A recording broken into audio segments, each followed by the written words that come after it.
Let's jump into this and jump right back into Chitubox. We're working on the lightsaber. I want to cut this nub off over here that's going to go in the hilt. This way we can hollow it out and get some lights in it. The first thing I'm going to do is come up top and hit the cut button, and I'm going to check off the X-axis because that's the axis that I want to cut from. We're going to have to adjust the numbers right next to the X-axis, up or down. This way we can get it right to the end of the hilt. I did have to play with it a little bit right here because I wasn't sure which way was forward and which way was backwards. But just hit the numbers. If you're going backwards, hit them the opposite way if you need to go to the left or right. And as you can see, I totally jumped past the point that I needed, and all I'm doing is I'm hitting the little down arrow. This way I could go slowly and bring it all the way back to the part of the hilt we need. So I'm going to bring it all the way to the hilt, but I'm going to go either one or two more. This way I could cut off a little slice at the end. Turning the build plate here, you can see that little slice, and now the next thing I'm going to do is I'm just going to hit that apply button. After you hit apply, Chitubox has been acting very, very odd for some reason. Just X out of that, and then once you X out, you'll actually be able to move the pieces apart. Like you can see here, I'm pulling the saber, and it's going to come right apart. All I'm going to do after that is I'm going to click off that little nub because I don't need it, and I'm going to delete it.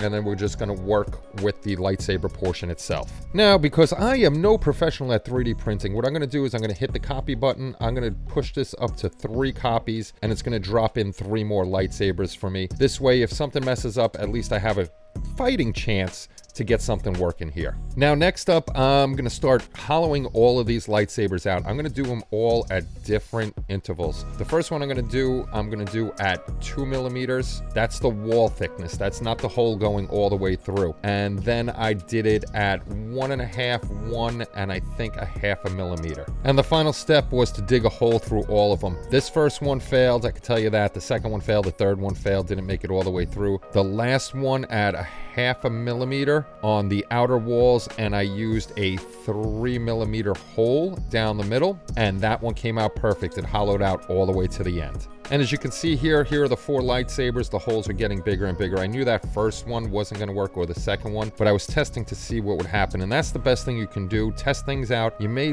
lose some resin. I lose a lot of resin because I'd rather have things work out well than fail. Once I had all 4 where I wanted them, I just clicked on the check mark up on the top right. This way I could grab all 4, and I raised them up to an angle I wanted, put it down a little bit. Once I have the angle, then I'm going to bring them over into support. I just clicked on the Chitubox auto supports, and you could see the little things that are at the bottom. There is no way I would trust that. No, we're not doing it this way. So I'm going to add my own supports on here. This way I can make sure everything is stable and everything will print out. Now I'm just adding my own supports. I started at the top and did my best to keep it down the middle. These are light supports just to hold it up while printing.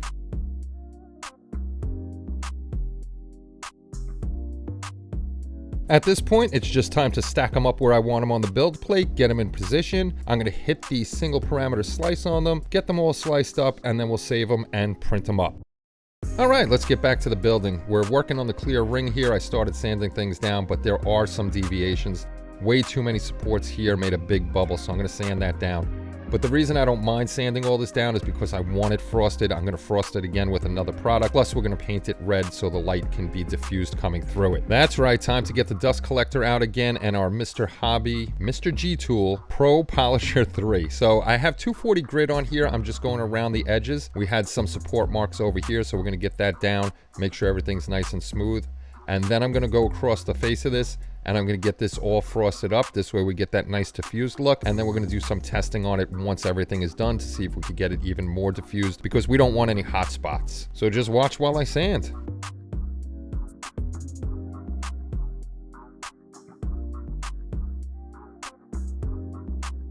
And once I'm done sanding anything, I'll just put some IPA or alcohol on a paper towel and I'll wipe everything down just to get all of that dust off there, because we don't want that left behind when we're priming. We may get some clumps or something like that, and we don't want to ruin the paint job when we're doing a lot of work. That's right, I'm going to kiss Abe 3D's butt, because how they put things together is incredible. This ring really fits in there perfectly. I'm sliding it in just to test fit it. If I put it all the way in, it's a little bit tough to get out, but it's nice. It'll be nice and diffused. It'll fit there, cover all the windows. All their pieces pieces are fitting really snug already. Now time to start working on her boot. I'm going to use the display sander up top here just to take those nubs down pretty quickly. And once the nubs are down, there's still going to be some scratch marks on here. I think I was using 240 on this one too, but once I'm done getting that down, I go over most things if there's scratch marks in there with 1000 grit sandpaper, just to make sure everything's smooth and we get all of those scratches out. Now, for some reason, I always have deviations in my 3D prints. Sometimes there's these little hash marks in there. I don't know where they come from or what I did, but they're in there. So we're going back to my favorite Bondo glazing putty and spot putty. And I'm just taking a Q-tip and I'm going to put it in the places that I need, a nice thin layer. We'll let those dry and then we'll put another layer if need be, because remember, Bondo does shrink. Milliput won't shrink and I can just sand it down. But I'm lazy and I don't feel like doing Milliput, and this dries a lot quicker and is very easy to sand. Now that I have Bondo in the areas that I could see, even the hole on the bottom here, that I really filled in. Got to let that dry good because that'll need a second coat. I'm going to go in with the display again, get this down pretty quickly, and if I have to take any more down, I can go in with handheld sandpaper and get that refined and make sure that there's no leftover Bondo, because if you don't get it off or you don't feather it really nice, you're going to see it through your paint.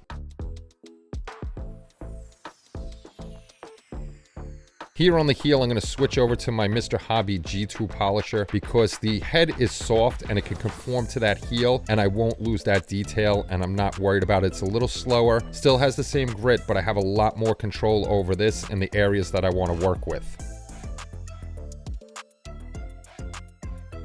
Here, after sanding, I pretty much have the heel and everything where I want it, but I'm really not going to be able to tell till I get primer on it. And this is the rough part about working on the 3D prints. There's a lot of cleanup to do, and right now I'm taking down the little nubs from the supports on top of the boot. And like a regular model, we have plenty of cleanup there too. But this is taking it down pretty quick, but I gotta go slow just to make sure that I don't ruin the detail where those nubs are. And we'll get that all down nice and smooth because we really want the model to look good. And don't overlook cleaning up those nubs and supports because they will mess up the fit of a piece. Make sure you clean those out too. And now that I got the boot and primer, I can see some spots that I missed. I'm just going to hit those with sandpaper, take those little nubs down, and that's what I love about primer. It always shows me something I messed up. And just to show you some of the stuff that's printed and what we got going on, that boot is pretty much done. That is almost up to the camera. We have her boot, we got both of her thighs done. Those are about 10 inches, I think it was. So those are pretty big. This is at 1/4 scale, this build. Next up, we have her arms. Both arms are done. Minimal cleanup on these, and I also put a hole in this hand for the lightsaber so we can light that up. We got 2 hilts just in case I mess it up. We got a hole there to bring wire through, or a hole there. This way I have 2 because I always make mistakes. And here's her head. I really have some cleanup on the back to do. There was a lot of supports back there. I should have moved some of them around, but that one I'll be able to fix up. I also got my LED tape in. It's red to go around the base. This way we could test that out. And here's a look at the base with the LED lights in there. There are some hot spots. We're going to try to hide those behind the pillars and actually add some added diffusion in there. And the diffusion I'm going to use is that fluffy stuff that you put in pillows that really diffuses the light well, and hopefully it doesn't show through the clear ring. Now that the ring is all sanded down, I'm going to spray it with clear red X27 from Tamiya just to make it red, and probably going to use a few coats on this.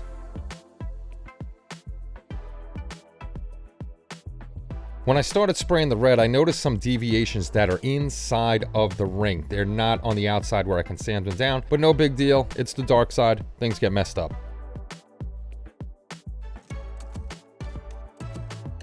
This is where we're at with the ring. There are some deviations in it, but I'm not worried about that because we're talking about the Darth side, so some stuff is going to be messed up. They fight hard. This is actually 3 coats on the outside and 2 coats on the inside. And hopefully that does it, but that's it for tonight. I'll keep you updated. We'll get another long form video up as soon as we can, and if you haven't yet, don't forget to hit the subscribe button, like, and if you like the content that's coming out, please consider joining the membership to help us keep this channel up and running.